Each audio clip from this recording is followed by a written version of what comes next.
Hi guys! So today I thought it'd be fun to do a little ballet talk slash ballet advice series. I don't really know if it's gonna be a series, but I thought today I'd talk about class etiquette, in a ballet class, or just unwritten rules that if you're a new ballet dancer or going to a new school that you should know and be aware of. So let's get into it.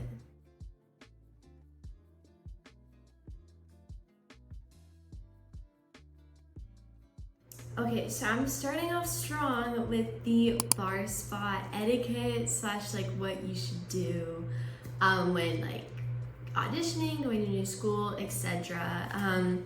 So if you're going to a new school, a new year-round school, you usually, depending on the time you get there, if you get there if you're the first one, I'd wait to put your bags down and stuff just to see where the other dancers go, because if there's dancers who have been there for years or just they're older than you are, I would recommend letting them have their spot, and just to make sure you don't take someone's bar spot, because even for me, if someone took my bar spot, I would not be very happy, because it's where I want it in the room, it's where I like to be, and it's in front of a good mirror. If you are new, there are good and bad mirrors.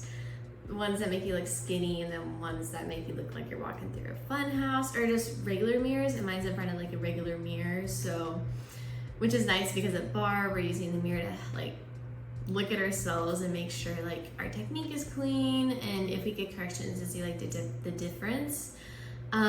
Yeah, so I would recommend for bar spots just to kind of wait, see where people put their stuff, and if you're in someone's and you don't know, they might come up to you and be like, hey, this is where I usually stand, is it okay if you move? That's a nice way people can say it, or you can say it.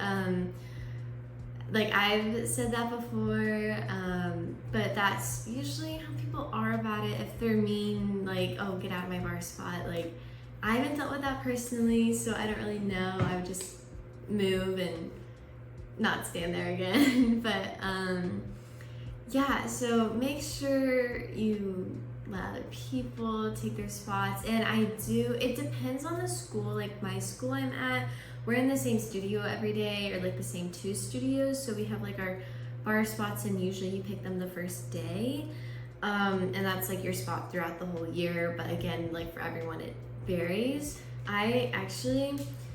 I love coffee and I love matcha as well, but if I have coffee, it's afternoon for me when I'm filming this.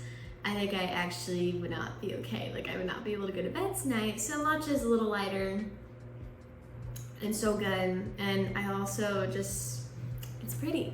But anyways, oh my gosh, I'm so sorry.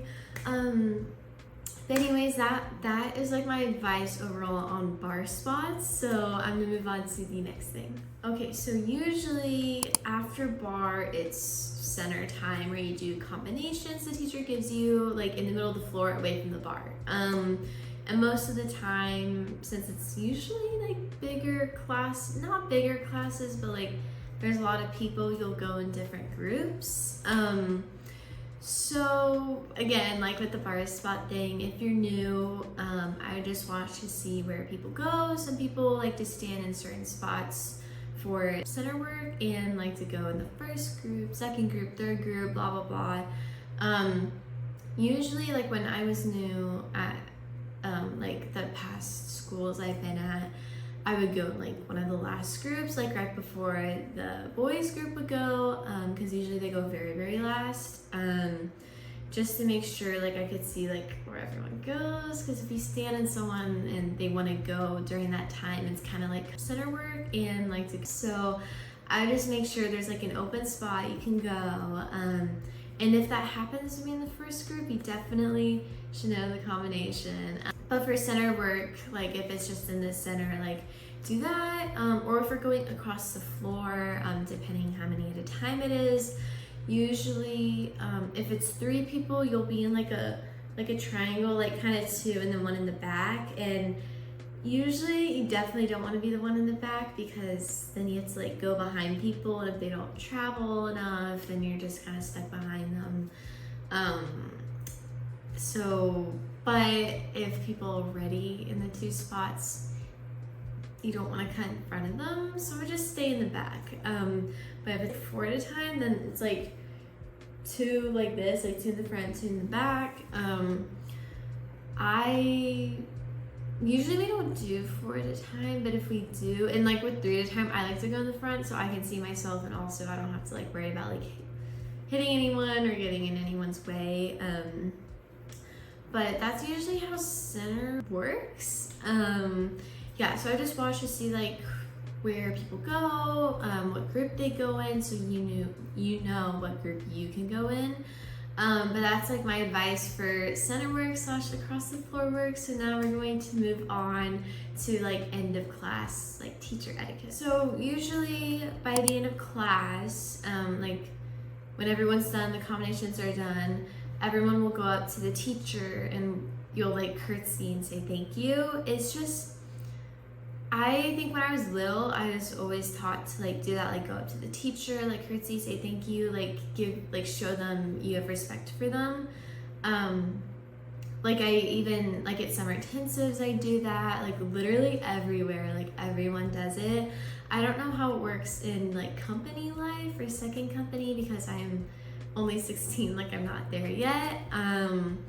But usually for students especially, you go up to the teacher at the end of the class, just curtsy, say thank you, showing that you appreciate everything. But yeah, that's usually the end of class teacher etiquette. Okay, now I'm going back a little bit to like bar. I'm gonna be talking about warm-ups. So again, this varies a lot depending on where you're training, like what the dress code is for your school, but for my school, you can wear warm-ups for the first part of bar, but usually halfway through you'll take them off.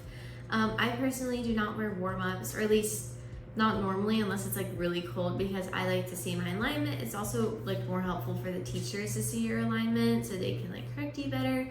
But usually the halfway point of bar is ronde-jambes. That's where most people always have them off, because like you should definitely be warm halfway through bar, or at least I am, but yeah, so I definitely have them off by ronde-jambes, if not like dégagés, maybe even the last tendu combination, because like for yourself, you should like see your alignment and stuff. But I know in companies, it literally does not matter. Like you can wear whatever you want to dance in, which is so nice, obviously.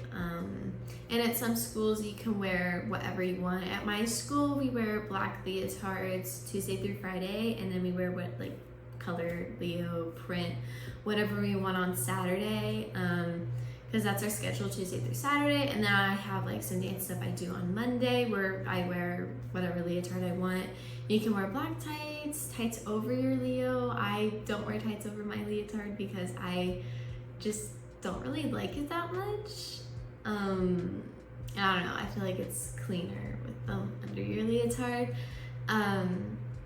But yeah, it just depends on your dress code, but if you can wear warm-ups, I definitely have them off by ronde-jambes. But yeah, so that is my advice on warm-ups during bar. And last but not least, I'm gonna be talking about like, can you talk during class? So I'd say this depends on the teacher you have, and kind of like the environment of your school. I definitely say some schools are like, you literally like can't talk at all, otherwise you get kicked out of class. And then some places are like, you can have a conversation, like you do you. Overall, I just recommend like no talking in class unless you legit need help with a combination, or you're just like walking by and you're like, hey, like I like your leotard, that's really pretty, and then like walk past. But that's what I'd recommend for talking, because it's just respectful to the teacher and the other dancers dancing, because you know you're like trying to focus, and if the teacher's like giving you corrections but people are also chatting like in one ear, then it's like, hard to hear when you're dancing and moving to music. So it can be hard, but usually for like talking in class, I recommend very, very minimal, like pretty much none, just like a little few comments here and there.